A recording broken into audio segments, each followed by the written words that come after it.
Le récit de l'armée des éléphants. Cet incident se passa pendant l'année de la naissance du prophète Muhammad à la Mecque.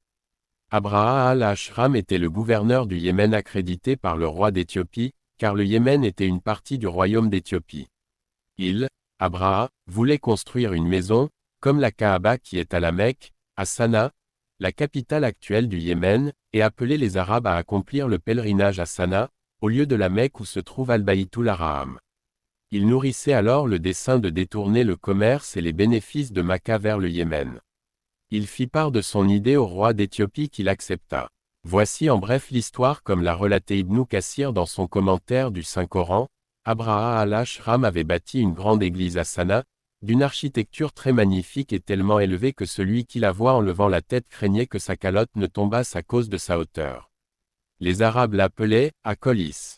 Abraha, par cela, voulut que les Arabes viennent la visiter au lieu d'aller faire leur pèlerinage à la Kaaba. Il chargea quelqu'un pour les appeler à cette visite.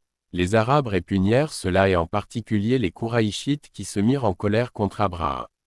L'un d'entre eux put entrer clandestinement dans cette église pour y déféquer puis revint à la Mecque.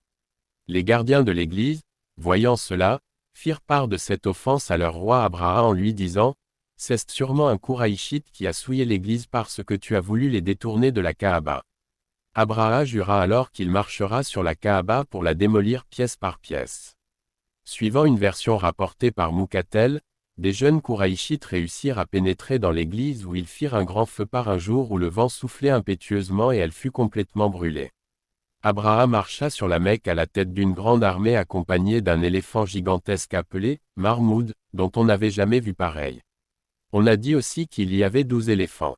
Les Arabes, ayant eu vent de cette invasion, éprouvèrent une grande peur et décidèrent qu'ils devraient empêcher Abraha d'accéder à la maison quel que soit le prix. Un des notables du